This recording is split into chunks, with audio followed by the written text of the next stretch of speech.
المواجهة الأولى بين منتخبين عربيين من قارة أفريقيا في نصف نهائي أولمبياد ما حصلش قبل كده.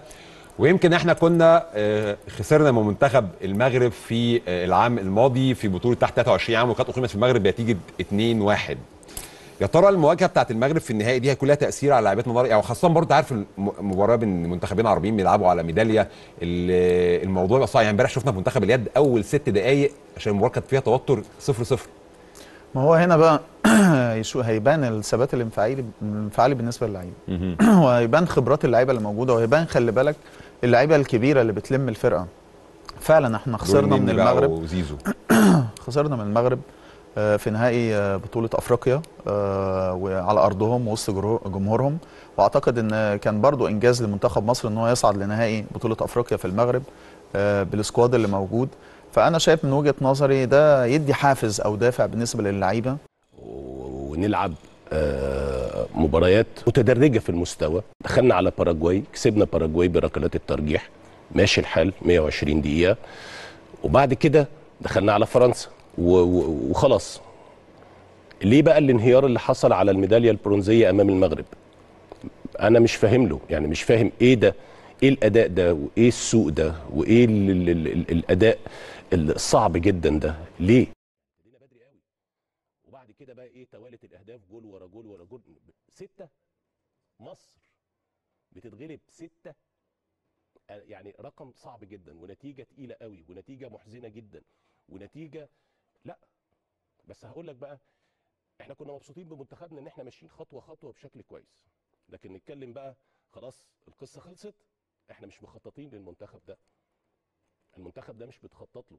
المنتخب ده ما عملش استعدادات بشكل قوي، ما عملش شغل يأهله ان هو فعلا يحقق النتيجه دي. المشكله ان احنا رحنا، وجهه نظري الشخصيه، احنا لعبنا اقوى فريق في البطوله، اقوى من اسبانيا برغم خسارته من اسبانيا المنتخب المغربي، لكن هو اكتر فريق قوي منظم، بيأدوا المباريات بشكل رائع جدا. حتى لما خسروا من اسبانيا كانوا هم الافضل والاحسن، اتخطفوا، يعني المغرب اتخطفت من اسبانيا. لكن احنا اداء غير مبرر، يعني اداء سيء غير مبرر. ليه؟ ايه اللي حصل؟ ايه اللي كان بيحصل؟ ميكالي في ايه النهارده؟ تغييراته متاخره، مش حاسس انه بيعمل حاجه، واللعيبه في منتهى السلبيه، يعني في منتهى السلبيه. حاجه اقول لك ان منتخب المغرب ده متخطط له، طبعا انا شفت بعيني، ما حدش قال لي. انا رحت وشفت الناس دي شغاله ازاي، وبتعمل ايه، وبتنظم لايه، وهدفها ايه، وعايزه ايه. الكلام ده كله بمدربين وطنيين، بمعسكرات، باماكن مخصصه ليهم، للمنتخبات، للمنتخب الاول والمنتخب الاولمبي، بملاعب، بفندق، بمستشفى، بجنب. اللي انت ممكن تتخيله في حياتك موجود وميسر ليهم. لعيبه محترفه على اعلى مستوى. المنتخب الاولمبي والله والله محترفين على اعلى مستوى. لو حبيت اقول لحضرتك امثله كده بسرعه، هقول لك امثله كده بسرعه. اشرف حكيمي طبعا PSG، باريس سان جيرمان. بالذات اللعيبه اللي زي ياسين كشته، ده لو هافر الفرنسي. بنجامين بوشواري، ده سانت اتيان الفرنسي. الزلزولي، ريال بيتيس الاسباني. اخوماش، فيا ريال الاسباني. الياس بن صغير، موناكو الفرنسي. ده انا بقول لحضرتك امثله. وحتى اللعيبه المحليه اللي بتلعب في المغرب، اللعيبه المحليه اللي بتلعب في المغرب هتلاقيها في الرجاء، هتلاقيها في الانديه الكبيره عندهم. يمكن لعيب او اتنين من انديه يمكن احنا ما نسمعش عنها، مثلا زي محمد رضا حارس المرمى الاحتياطي ده من الاتحاد التويركي، ده يعني نادي مش كبير في المغرب، يعني زي ما احنا عارفين. هتشوف لعيب مثلا زي المهدي موهوب، ده بيلعب في الرجاء. منير المحمدي حارس المرمى كان محترف في تركيا ورجع وبيلعب في نهضة بركان دلوقتي. يعني اقصد بقول لحضرتك ان حتى لعيبه المنتخب الاولمبي محترفين، ومحترفين في انديه كبيره، انديه مشهوره نعرفها، بنشوفها، بنتابعها.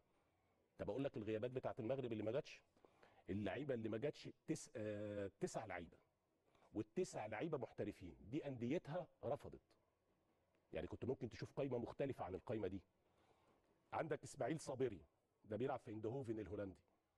شادي رياض، كريستال بالاس الانجليزي. عبد الاله ريحاني، اتلتيكو مدريد. عمر الهلالي، اسبانيول الاسباني.